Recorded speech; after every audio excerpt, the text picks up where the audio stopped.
Good afternoon, October the 30th, 2014. This is CISG114, Section 1, Web Technology and Live. Today is day number 20 into week number 10. So let's get started. Welcome back, good afternoon, to CISG114, Section 1, Web Technology and Live.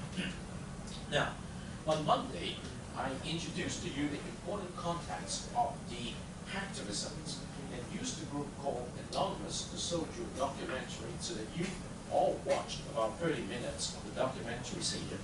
And today, just as a conclusion or wrap-up or continuity of this topic, I would like to show you a forum discussions which is very much hosted by TVO televisions in Canada.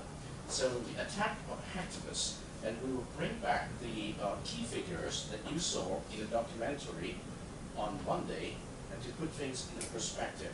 Now after this, I'm going to return the time to you to do the team-based sharing, but before all of this, I would like to remind you that you need to sign up here in week number 10, Public Discussion Forum. If you would like to share today with your team, would you please sign up here by responding to the thread that I put forward on Monday. Just press reply and type in your team's name. Okay? So here we go. Let's go back to the topic here. I'm going to give you 20 minutes time, at most 25 minutes time, to review this topic, okay?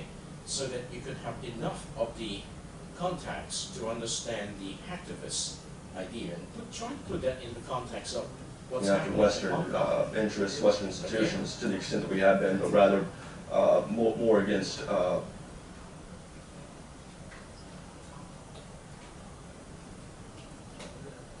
Here we go. And joining us now on the debate in Austin, Texas, Barrett Brown, former spokesperson for the activist group Anonymous, now with Project PM. In Washington, D.C., Joseph Ment, reporter at the Financial Times and the author of Fatal System Error. In New York, New York, Gabriella Coleman, assistant professor of media culture and communication at NYU. And with us here in studio, Stefania Milan with the University of Toronto's Citizen Lab. And I'm happy, first of all, to welcome everybody to the program tonight. And second of all, I want to just clap at the brain gain we've got going here in Canada. Gabriella, you're moving to McGill University in a few months. We're really glad to hear about that. And Stefania, you've just moved here from Hungary. Hungary. And you've been here all of 3 weeks, so we're glad about that. You're at U of T now. That's great. Okay, let's start. Joseph, start us out with this. I suspect there are some of our viewers who just need a bit of a crash course in what hacktivism is all about. So give us your best definition, if you would. All right, let's see. Hacktivism is a combination of computer hacking and activism. And it's actually something that dates back, more than a decade. But it was historically a bit more of sort of the prankster variety. And occasionally there'd be hacking for the sake of embarrassing a major company, particularly Microsoft or other big technology companies. People who were really pretty geeky and interested in security would find a gaping security hole. They couldn't convince the maker of the software to fix it, and then they'd embarrass them by walking through it and pilfering out whatever they could get. That's sort of one of the major origins of it. And then the more recent era hacktivism, which is getting wide attention now, dates to, I'd say, early last year when Scientology managed to offend some online bulletin board users by trying to get a video banned. And these people sort of rallied around it, and this is the origins of the modern version of Anonymous, which people have hopefully heard of by now. And they began to do organize real-world events, get a lot of publicity, and this is where the Guy Fawkes masks comes from. And eventually they sort of adopted interests that were more real-world than that, e.g. repression in places like Tunisia, and helped activists there. So it sort of began in the virtual world and has moved into the mainstream world. Okay, Gabrielle, let me follow up with you. It started as kind of pranksterish and that kind of thing, but is there a more constructive angle to it today that you think hacktivists are involved with? Well, when it comes to Anonymous, the term hacktivism, on the one hand, definitely applies because some of their techniques do relate to questions of sometimes breaking into a computer or using distributed denial of service attack. But they also use a lot of sort of tactics that have nothing to do with hacking or hackers, and a lot of people involved are also wouldn't identify as such. I think one of the interesting things about Anonymous is that, first of all, it's a name that anyone can take, so there's different groups or nodes or wings or arms that are sometimes unconnected. And then the second element is, just as Joseph has said, on the one hand, they've become a little bit more political, but they've also never let go fully of their kind of rowdy, prankster-ish kind of roots as well. More on Anonymous in a second. Stefania, can you give us a couple of examples, if you would, of the kinds of activities that hacktivists have gotten in trouble for? Yeah, well, these activists are in a way innovative because they bring direct action into cyberspace. But the new element there is cyberspace, in the sense that a lot of the actions that you see online are actually very similar to what you will see offline. For example, sit-ins that become virtual sit-ins, or blockades, in the same way in which you would sit in front of, say, Sony Corporation if you have to protest against some policies of the company. These people do it online by blocking the virtual gates, so the website of the company. But cybercrime sounds very nefarious and dangerous. Is that what we're talking about here when we talk about hacktivists? When we look at both defensive and offensive tactics, and I guess that some of the more offensive tactics definitely fall under the umbrella definition of cybercrime. I don't quite like that though, and I'm sure that many of these activists would actually object to this definition. They don't like being called cybercriminals? No. No, okay. Because they have a political agenda behind that. So it's not only about disrupting, but there is a reason why you do that. It's not greed. Okay, Barrett, you're the guy who used to be involved with Anonymous, so we want to sort of pick your brains for a little bit here and find out more about them. And again, I don't want to start from the assumption that everybody knows who they are, because after all, they are anonymous. So let's start there. Who are they? Well, Anonymous, the culture grew out of this this very unusual and unique other culture, starting in a message board called 4chan, which gained popularity in 2003, 2004. Then, of course, in early 2008, you had the Scientology campaign, which was really the first activist-oriented action conducted by Anonymous, which had been preceded by a number of occasions, which you see similar techniques, but directed more for fun. I think, as Biella, I think, alluded, Gabriella, even aside from the hacking, which of course is a major component and always probably will be of Anonymous and similar groups, I think the fundamental unit here is information warfare. Not the majority of people who have been working on these campaigns in the last couple of years are not hackers and don't have those skill sets. Rather, you have a lot of new techniques being developed by which to use information in order to achieve a goal. And how did you get involved in these guys?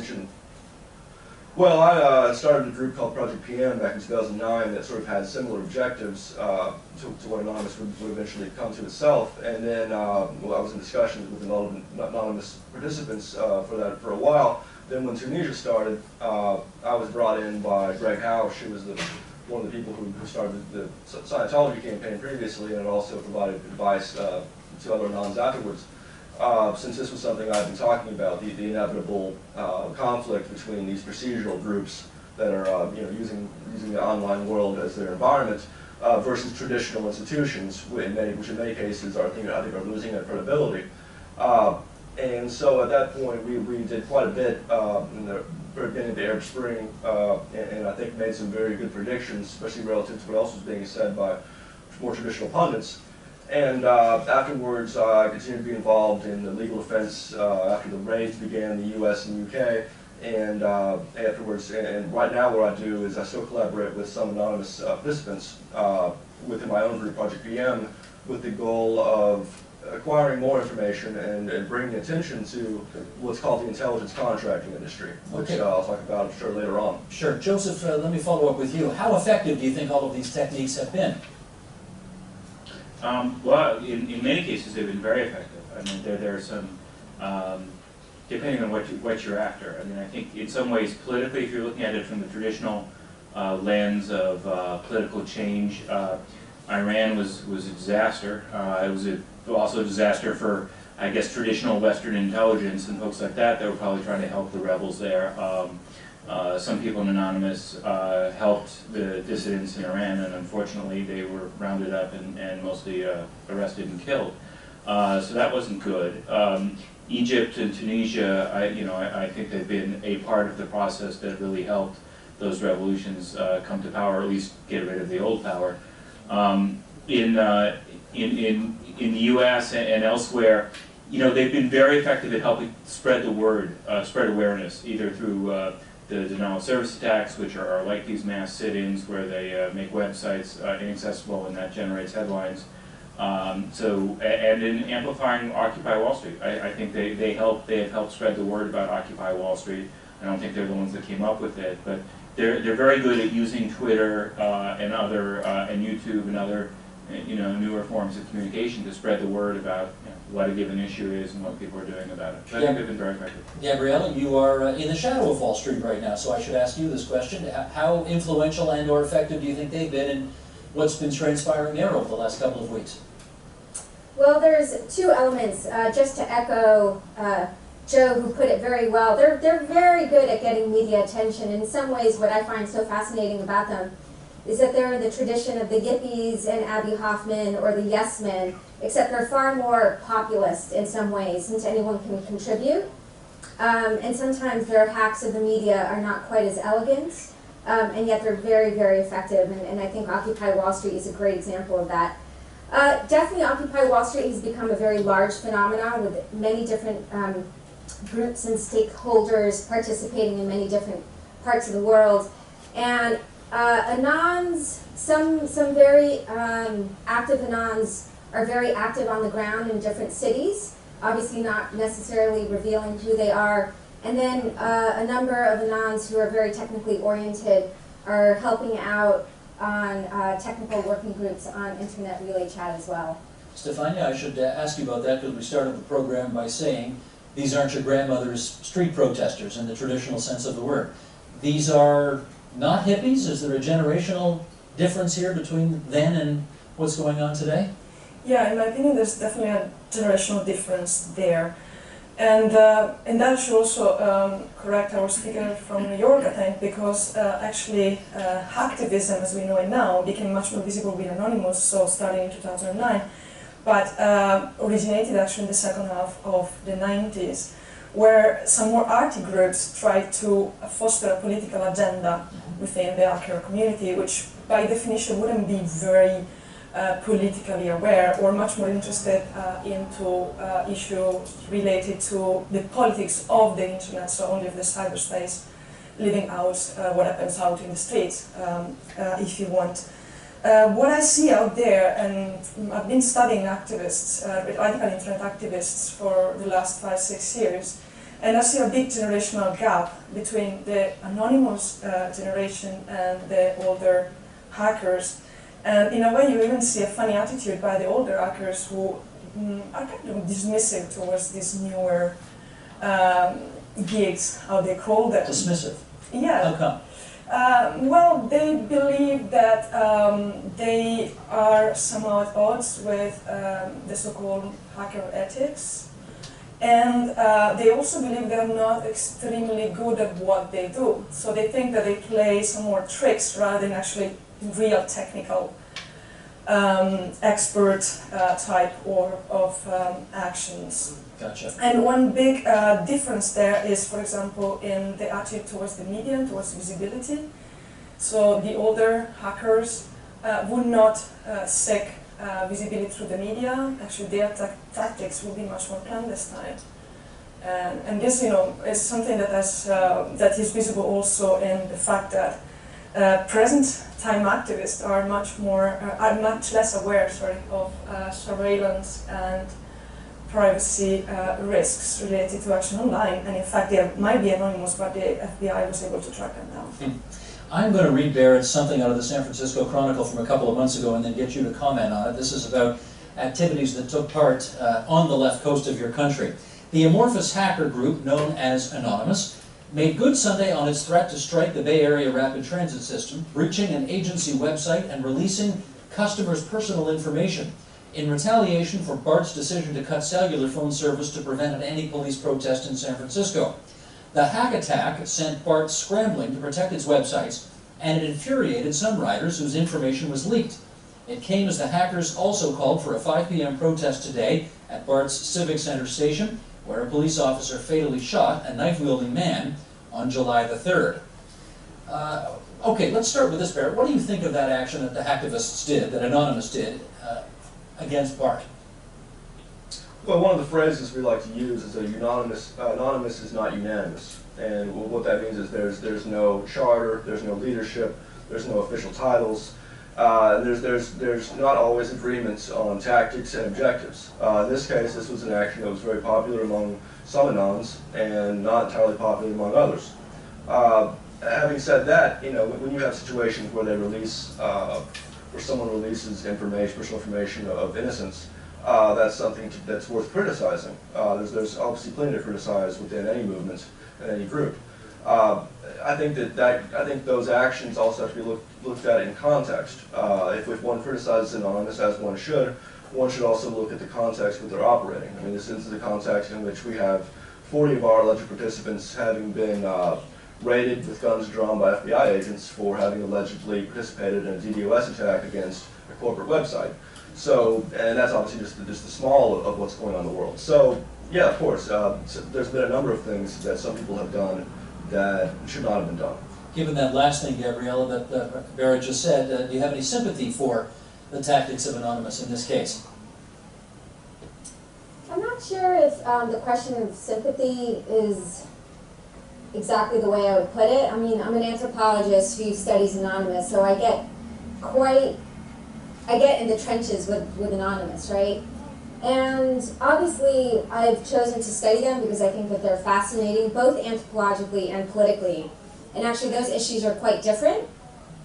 And I think when it comes to the politics of Anonymous, which is a little bit different from the anthropological dynamics I study, there's moments where I do the face palm as well. I cringe, and in some ways, I find what they do problematic, but also the fact that they're so hard to predict, and the fact that they're not unanimous is precisely why I also think they're powerful. And then also, I think when it comes to certain forms of their kind of interventions, it opens a window into kind of larger political questions, which I'm afraid if I go into, I'm going to talk for a long time, but these are definitely worth addressing. And as a citizen, I can't but help be compelled by some of the questions that Anonymous has put on the table. Well, let me go to Joe on that then. Is there anything about that Bay Area rapid transit situation that you found defensible in terms of Anonymous's conduct? Well, I'm an objective journalist type, so I don't have opinions on things like this. I'll say that we mentioned criticism from older generation activist hacker types. One of them, certainly that's the sort of area that they do not approve of, and I think they lose a lot of their member support when they do things like print the social security numbers and home phone numbers of police officers and that sort of thing. There's this whole wing within Anonymous that has gone off on this anti-sec movement, which is anti-security. It's attacking not just defense contractors for political reasons, but also through garden variety law enforcement. So in your experience then, Joe, over who are they targeting and why? If you're talking about that wing of Anonymous, again, if anyone can belong to Anonymous, anyone can propose a given operation, and maybe it gains support and maybe it doesn't, maybe it gains a little support. The folks that have gone after defense contractors and the like, part of that is that they feel they're part of the bad stuff that's happening on the internet, increased monitoring, reduced privacy, that sort of thing. Some of them don't like U.S. national politics overseas. A lot of it seems to be against sort of Western governments, and there's probably a reason that a lot of these operations have an infrastructure that's hosted in Russia right now. Russia doesn't have a problem, helping out groups that are attacking, Western powerful interests and stuff. I mean, there's a lot of stuff going on there. The attacks on innocents like BART writers has cost them some membership, I think. And I think the folks on that that are more aggressive on that sort of thing, one of their defenses is, hey, this gets us media attention, and when we get more media attention, people learn about the underlying causes, and maybe they'll join some of the movement. That's the defense that they offer. Let me pick up on something, Stefania, you said a few moments ago when you were talking about the generational differences between the older hacktivists and the younger ones, and you talked about hacker ethics. Yeah. Now, some people watching this may scratch their head and say, didn't realize these folks had any ethics. There are hacker ethics? Yes, there are several items in these ethics if you want, so it's difficult to now provide a compilation of what will be in there, but generally speaking, it was an attempt by the hacker movement to find a compromise between the fact that they could actually be pretty powerful in terms of using their expertise to break into someone else's privacy, for example, or security networks and so on.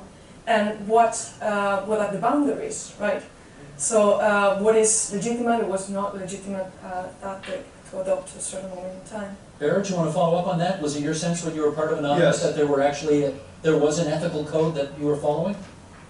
Yes, and Joseph Min says, when something like that happens with the release of information of innocent people, a lot of people in Anonymous get unhappy, and some of them will leave the movement. I think that speaks well of the constituency that makes up Anonymous, because you don't see that same kind of that ethical discussion. You don't see that wariness in so many of our opponents, such as the intelligence contracting industry.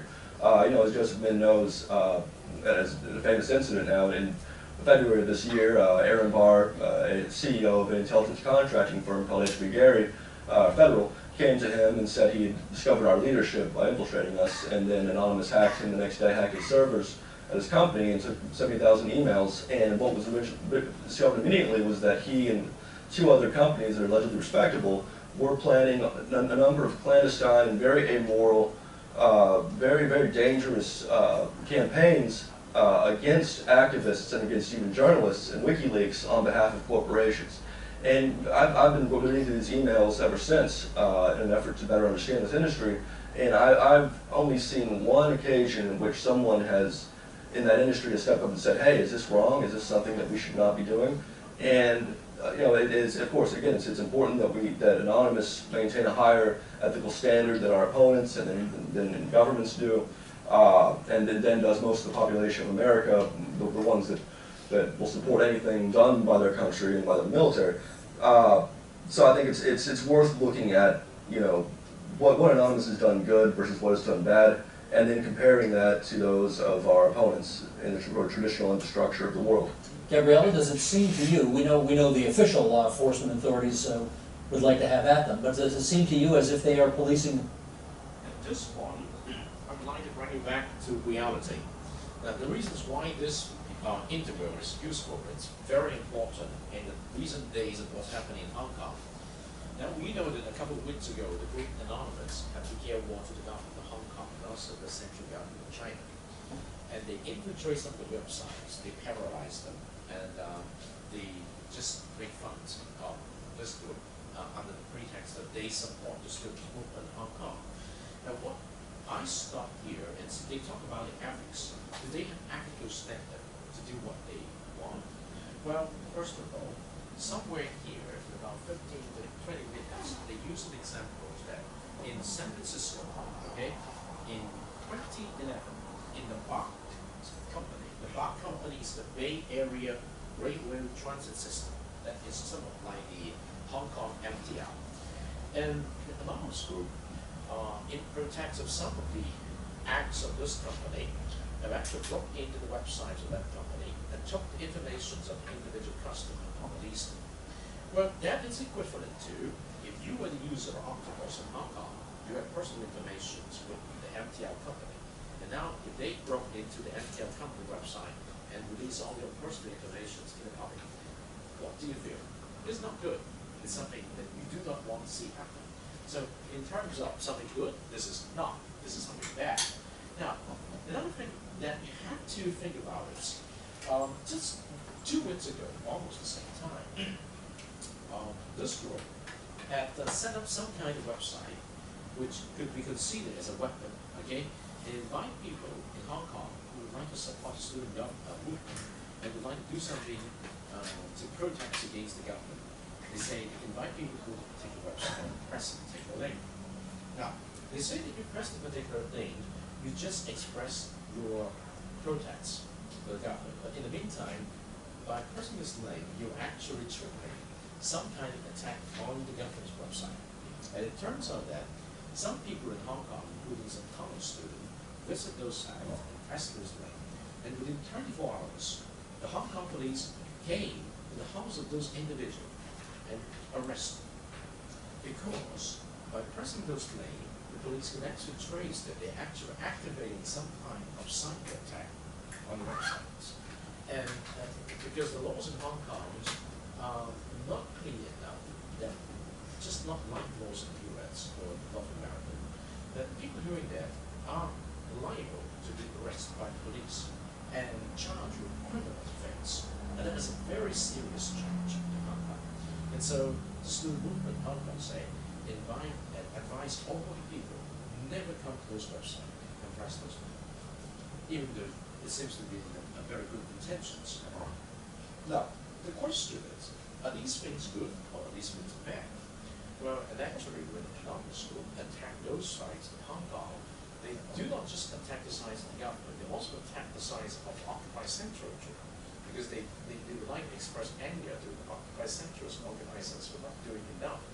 So, all of the discussions here, with the help of those scholars, like Gabriella and two others, well, you can understand a little bit better how to put things into perspective after watching 30 minutes of the documentary on Monday.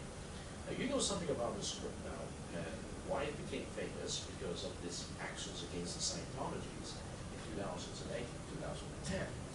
Now, what I would like to suggest is, if you get time, and this is a very meaningful activity for you to do, watch those documentaries again carefully, and watch some of those interviews, and try to put things into perspective and see what's happening in Hong Kong.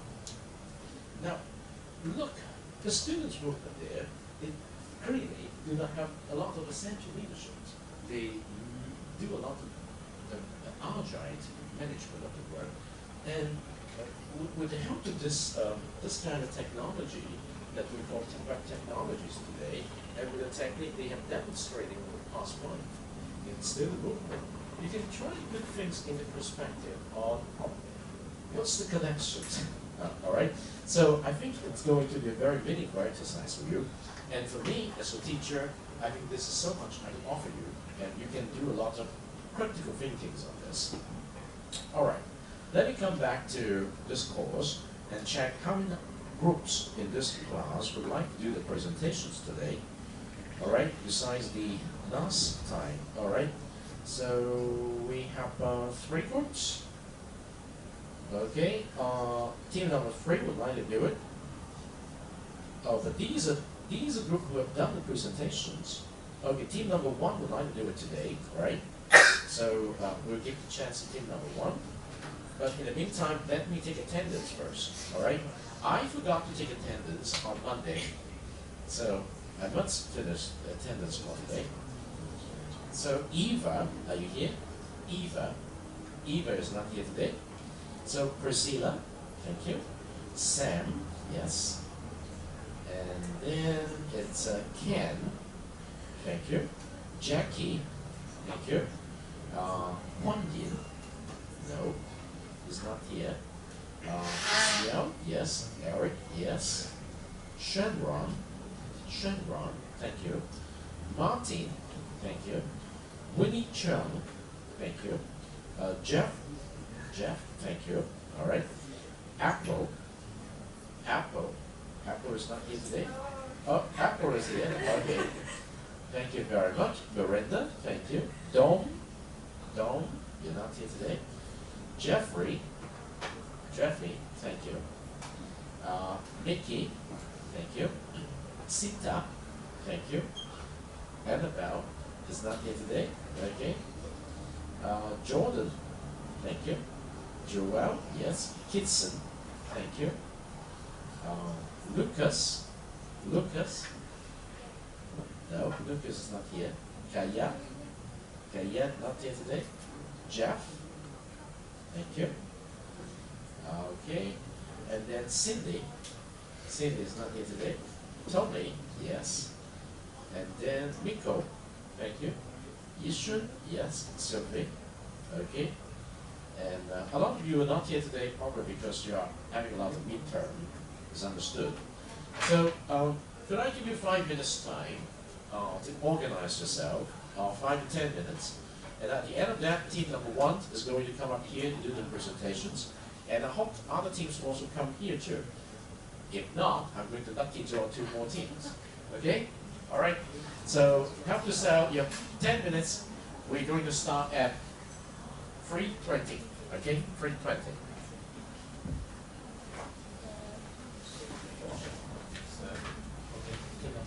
Okay. Oh, okay. Team number 10. Group number 10. Group number 10. Group number 10. Public discussion forum. Group number 10. Public online discussion forum. Team number 2, right?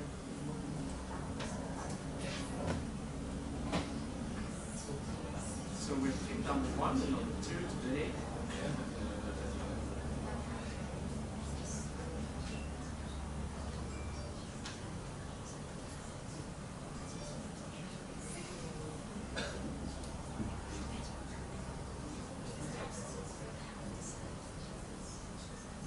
Any more team? Okay, we have 7 teams. So number 3, team number 3, are you willing to do that? Number 4? Number 4, we've done too much time. Number 5, too many times. Number 5. Number 6. Number 6. Okay, let's just keep going with 2 teams first. We're going to update it. I give you 10 minutes time to organize yourself. Well, actually, no more than 10 minutes. We're going to start at 3:20, so it's just 7 more minutes.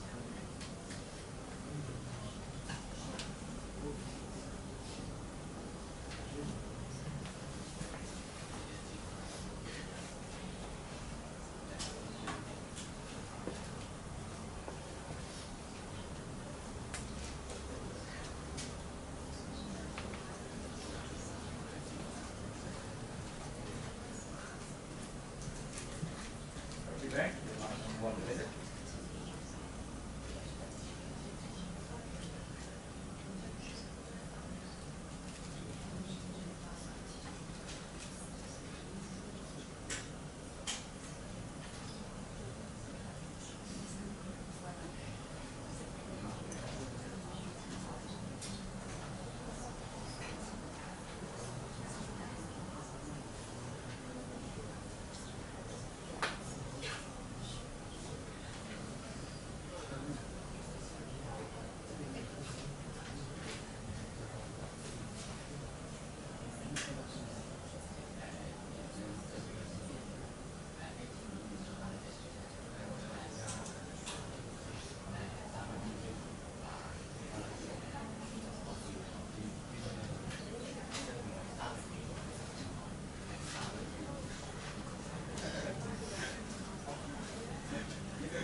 So please get ready. Team number 1, in about 3 minutes time, is your team's center stage. And then team number 2. It's highly recommended that you sort something from your team collaborations wiki, okay?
Okay, may I invite team number 1?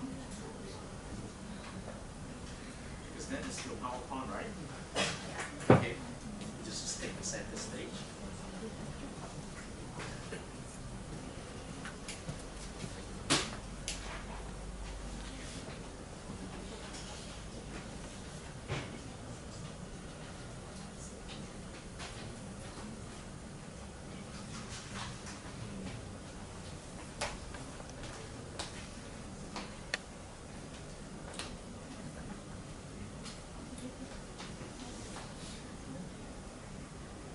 Yes, please turn on the microphone.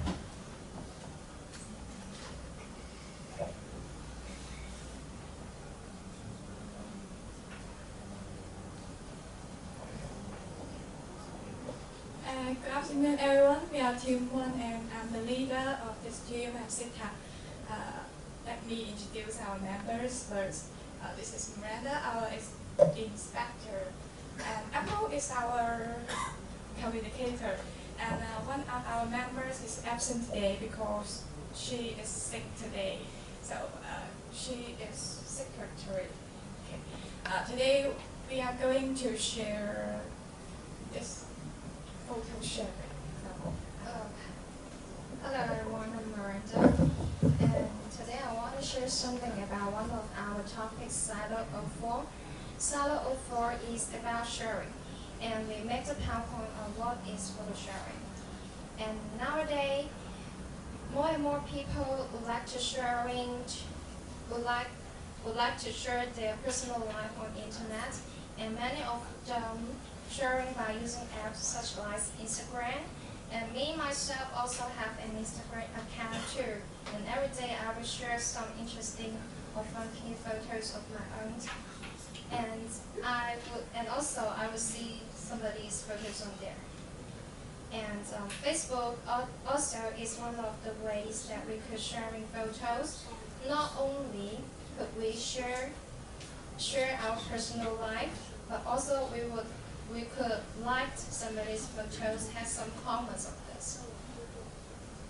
And this is Path. This is kind of apps that we could share too, but not many people use it in Macau. This kind of apps can make us get close to our friend. It's pretty convenient for us to use it. most of people just enjoy sharing photo without thinking the back effects. Photo sharing not only could let people know where you are, what are you doing, but also could analyze many of our personal privacy. So we should think twice before sharing our photos on the internet. And this is all about our sharing. Thank you. Thank you very much for giving us some examples on Instagram. Now may I invite team number 2.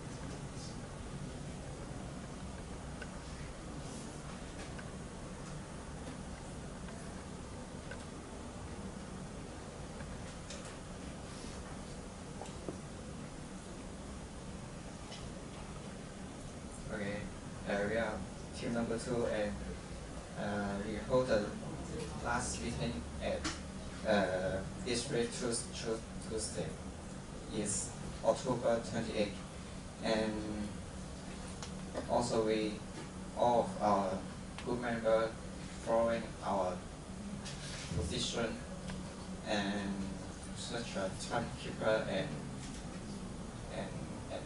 inspector other things. In addition, we also distribute our job because our team is to sign rule number 3 and number 4. We have to show how do we use whiteboard or photo sharing, and then we distribute our job. Someone to sign number 3 and the other will do the sign number 4. Hello, I'm Winnie and I'm secretary of team number 2. This week I have created a personal profile for specific proposal of sign 4. I create a new account at Twitter and update the personal profile. I also update the evidence at discussion forum and wiki. Hello, I'm Sharon. I'm the inspector of our team. We talk is Salon for in this part.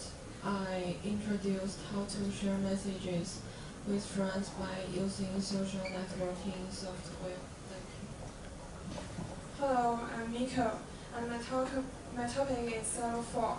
And in my topic, I have written an article to show how to share different information with our friends and the strangers. And in my paper, I add some pictures for easy to understand. Thank you. Thank you. I'm Sam. I'm the communicator.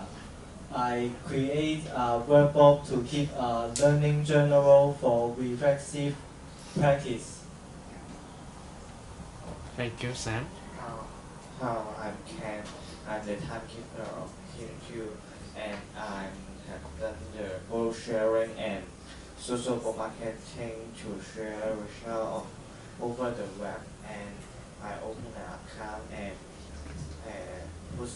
upload some image to the web and introduce how to sharing all over the web. Okay, thank you, Ken. And I did the social marketing and photo sharing with Ken, and after we done, we have upload our file on our team discussion forum, and wikis. That's all. Thank you. Do you want to show us something? Yeah. We plan the next meeting review on the next Monday. Thank you. So it's still a holiday.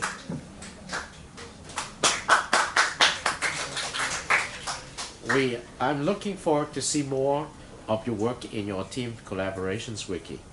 Now next Monday is a holiday, so I'm glad that even though it's a holiday, you're still willing to come together as a meeting. But next Monday, we're not going to have classes here. We will meet next Thursday, okay? So we'll meet next Thursday. And the collection period for your learning contract number 3 will start from this next Monday to next Sunday. So I've actually given you one more day. Instead of November the 8th, I give you November the 9th, okay, which is this Sunday. But when you count the period, it's actually end of November the 8th, all right? So Sunday evening, Sunday 9 and 11:55 is the last point in time to collect your work without delay, okay? So I'm glad that many of you have already kick-started your work, but remember, your team collaborations wiki is very important. At the end of the grading, you will see that in learning contract number 3, I will go to your team collaborations wiki and go through it, and then I give you a bonus score, which is not officially included in the artifact. An individual student will got a different bonus score, not the whole team, okay?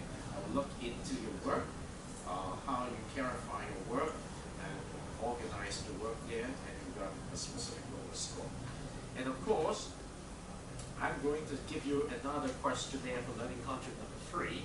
And if you complete the questionnaire and you send me a message on Dr. Red's Q&A hotline on week number 11, you will also be given a full bonus score of 4 points, which is equivalent to a journal. And that is one way to enhance your stimulus to do something. All right?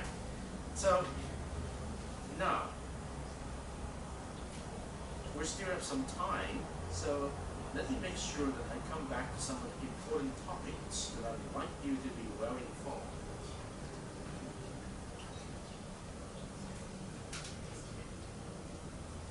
Many of you have questions that ask me, besides the activity that you give us to do, and on the teacher's message on the specific 8 points on self-regulated learning, what else on self-regulated learning could I give you? And actually, if you go to week number 5, okay, if you go to week number 5, over here, I have given you from day 1, all right, some basic essentials on self-regulated learning. So if you come up here, you can see these are excellent instructions that you need to review on your own. In particular, if you have done your review, you will find them extremely useful in your problem-based learning. First of all, phases of self-regulations and some common self-regulation strategies. And all this is an electronic book, and it's very easy to read. And it could help you understand this very well in a way that it will stimulate you to write something. And if you happen to walk into this page to read it, you should have a lot of inspirations on using the wiki to organize your work, because these are basically organized using the wiki pages, okay? So it's very useful if you want to look at the introductory video, all right? So you can actually look at it here. Oh yes, I have it on. Activate my quick time. Let me see if I can do it now.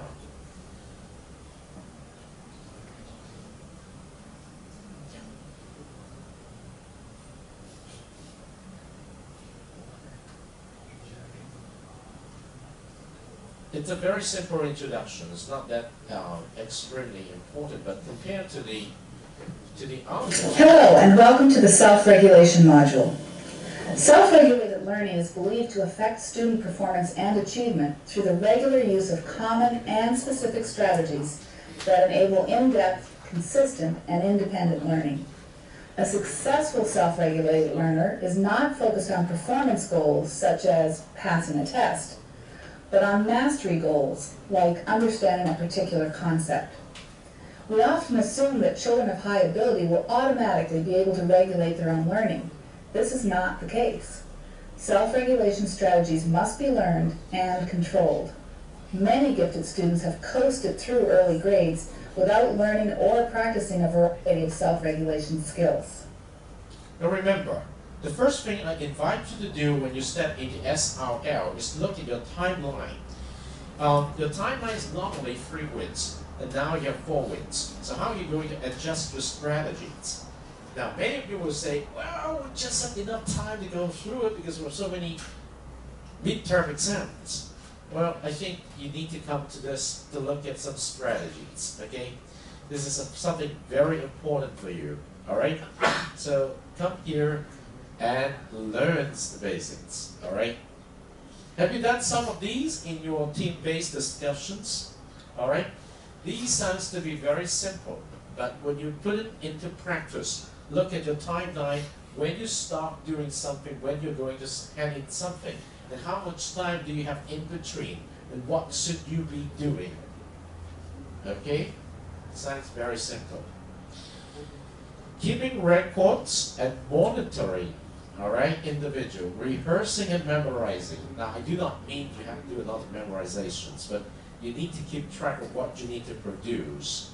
Self-evaluating, self-consecrating, and seeking informations, structuring informations, seeking social assistance from your teammate and learning partner. All these sounds to be simple, but when you really put them into practice, you'll find it extremely useful. Okay, I've answered 1 question already. Let me try to point out another question I received from you through email. Let's see. When you mentioned social bookmarking, many people have done this. Have you ever checked out these web resources, all right? Have you ever checked them out? And if you check them out, you know that you can use them directly in your wiki as the proof of you learning something important, okay? Let's go to tagging and something basic. I think I did not need to go back to that.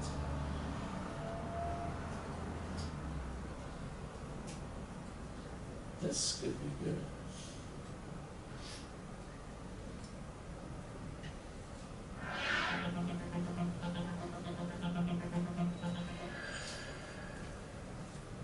I recently published a report called The Future of the Social Web. I interviewed 24 companies like MySpace, Google, Facebook, Twitter, Nebo, and Microsoft to find out what do you think is going to happen in the next 5 years. Well, you know what? Nobody can tell me past 4. It's just moving so quickly we couldn't see it. But when we boil it down, there's actually 5 eras of the social web. The first era is called the era of social relationships. And we've already done that, and it's a mature stage. This is when people connect to each other and share information, like you would on LinkedIn Answers or on Facebook or even MySpace. Now, the second era is the era of social functionality.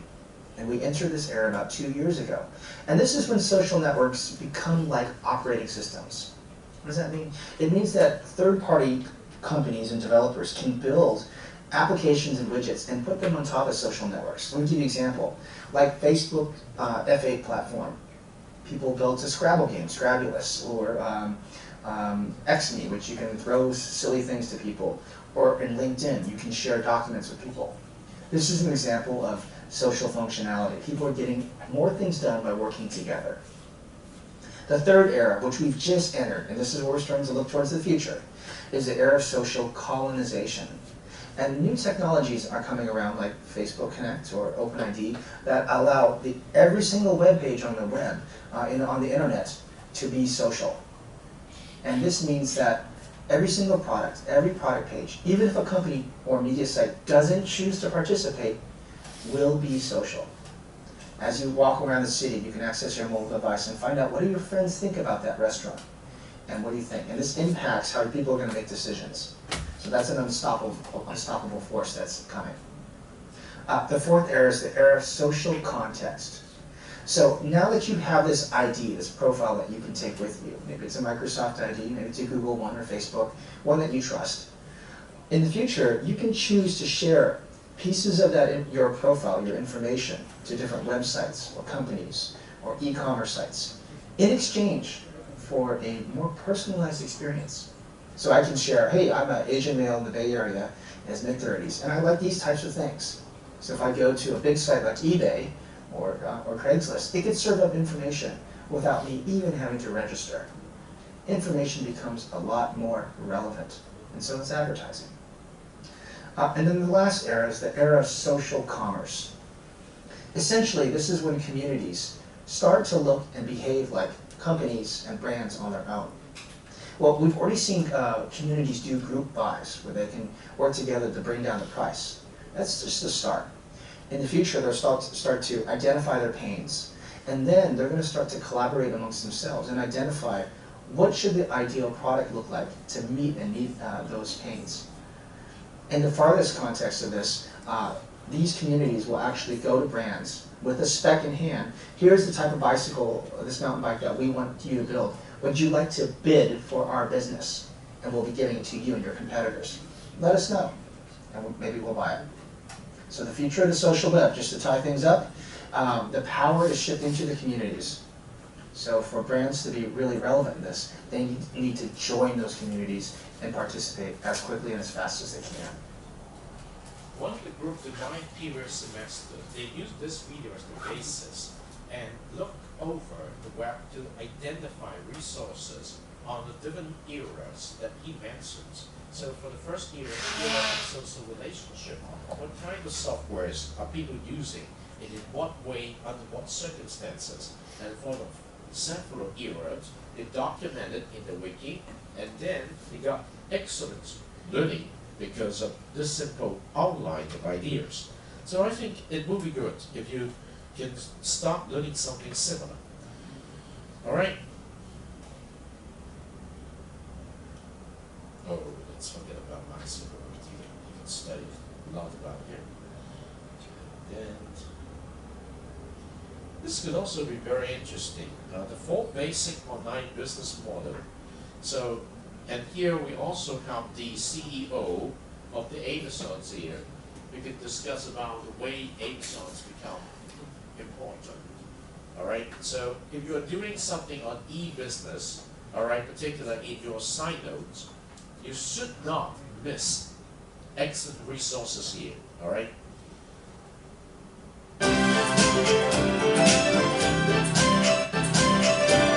Hi, this is Ralph Wilson with Web Marketing Today. I'm in San Jose at the eMetrics Marketing Optimization Summit with Marco Hurst. Marco, I want to talk with you about online business models. Now, there are a lot of different kinds of businesses out there on the web. I mean, there are tens of millions or more. Right, at least. But I guess there are 4 business models that are the basic models. Correct. Let's talk about those 4 so we can get some kind of insight. I mean, there's a lot of variety, but let's talk about those 4 models. What's the first one? Sure. So the first one is e-commerce, and it's simply what most people are used to, thinking about and knowing. If you're selling stuff online, it's very easy to figure out and know why you're doing it, and you can simply measure, the output at the end of the day. If you're in the black, you're good. If you're in the red, you're not. Okay. Now, we've oversimplified, of course, a business model.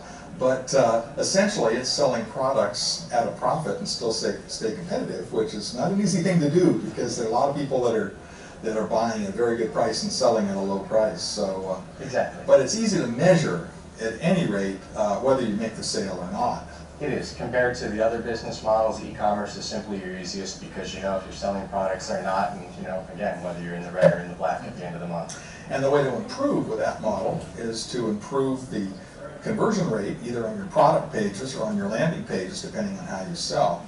Correct. It's all about optimization at the end of the day. And again, e-commerce is an easy model to do that because you can see where your abandonment rate is, and it's typically on your main landing pages, your product detail pages, or in your shopping cart.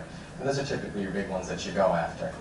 Now, the interesting thing is that online stores that do well have a lot of content about the kinds of products in the field, which leads us to the second kind, we're kind of fuzzy into the second kind of business model. What's that? Content. Okay. And so a typical content site is oftentimes like people think of CNN.com or NewYorkTimes.com. Or Web Marketing Today. Or Web Marketing Today, exactly.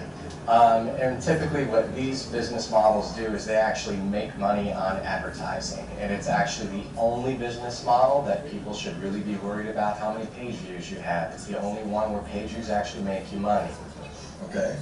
But page views don't necessarily make you money because some advertising is based on a cost per thousand basis, but others is on a performance basis. Correct. So it's not the number of people who see it, but the number of people who click it, or the number of people who actually complete the transaction, whatever you're trying to get. So that business model gets complex as well. It does, and especially when you get into more of the advanced where people have to click through or actually convert. Personally, I think those are some of the better models that are out there now, and it tends to move us away from the old Wild West where it just meant a page view or it meant that you just had eyeballs. Again, now it's actually about proving the results, and that's a step forward in the industry.